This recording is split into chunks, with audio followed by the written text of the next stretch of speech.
Bonjour, dans cette première capsule qui va concerner des révisions sur les droites, c'est très important pour comprendre les dérivés de fonctions.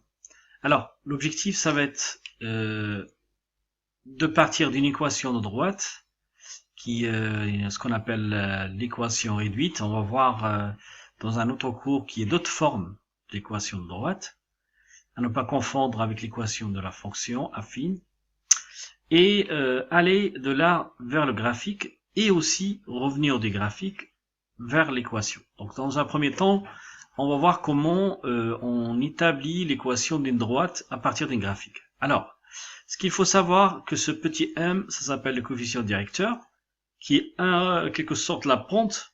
Alors plus il y a la pente, plus m il est grand, et quand elle descend, il devient négatif dans l'autre sens. Après, il y a l'ordonnée à l'origine. Donc l'ordonnée à l'origine, c'est ce point d'intersection qu'on ne peut pas avoir tout le temps. Donc on va voir comment trouver cette équation de droite à partir de là. Alors, on commence par le coefficient directeur. Le coefficient directeur, ça s'établit en calculant cette pente-là. Ça se calcule d'abord, il faut faire prendre toujours le même sens, une flèche comme ça, et après on monte. Donc il y a plusieurs choix, donc il faut essayer de choisir des divisions qui tombent juste. Par exemple, si je choisis ici, on voit bien que c'est pas juste. Par exemple là, oui, c'est juste, etc.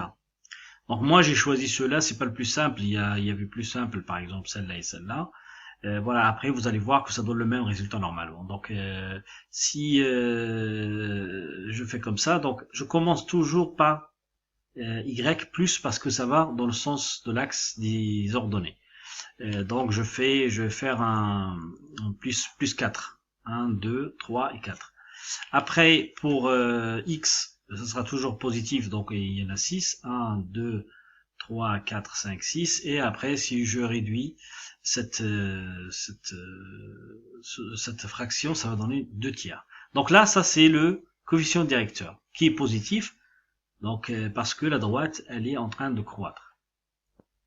Donc maintenant, c'est l'ordonnée à l'origine. Alors ici, la lecture, elle n'est pas très claire.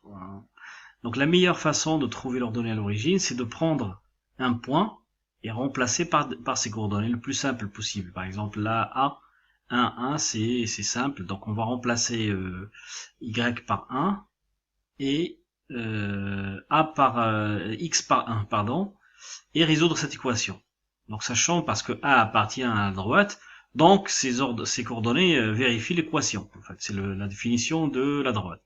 Alors tout ça, ce symbole-là, on a dit que c'est équivalent, donc c'est équivalent à la résolution d'équation P égale à 1 tiers.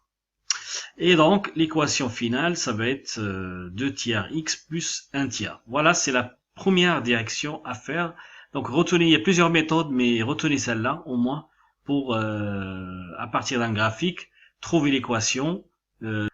Alors, dans la deuxième direction, c'est-à-dire à partir de l'équation, on va tracer une droite. Une première méthode qu'on utilise souvent, il y en a deux normalement, très connues. Donc, c'est de d'abord trouver un point de la droite. Donc, par exemple, ici le plus simple, si je donne un x0, donc 3. Donc là, le premier point, c'est ça. Il passe à 3. Alors, après, je regarde le coefficient directeur. Donc, le coefficient directeur, je prends toujours, attention ici, unité. Unité, ça va venir jusque là. Donc, je vais tracer l'unité ici.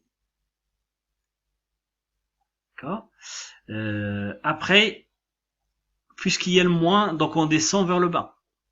Donc, on descend de 2 unités vers le bas. Voilà. D'accord.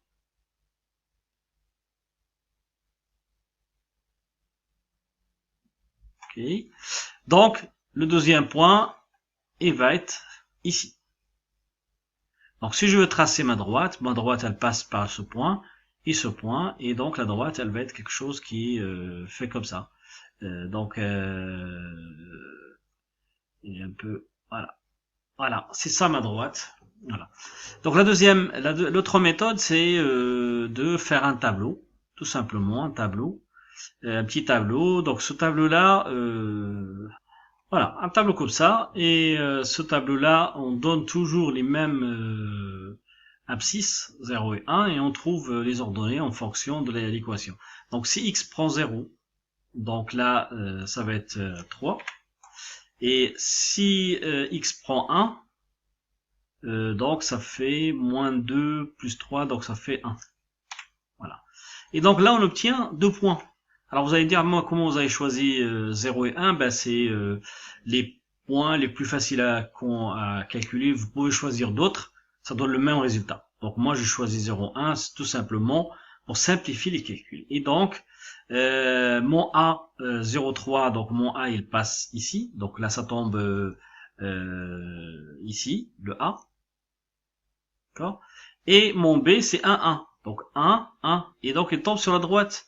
C'est normal parce que la première méthode donne le même résultat. Et donc là, c'est notre B. C'est le B. Ça, c'est le A. Ce point-là, c'est le A. Et donc la droite, elle passe par là. Voilà. Il faut retenir au moins une des deux méthodes. Voilà pour cette capsule. Merci. Au revoir.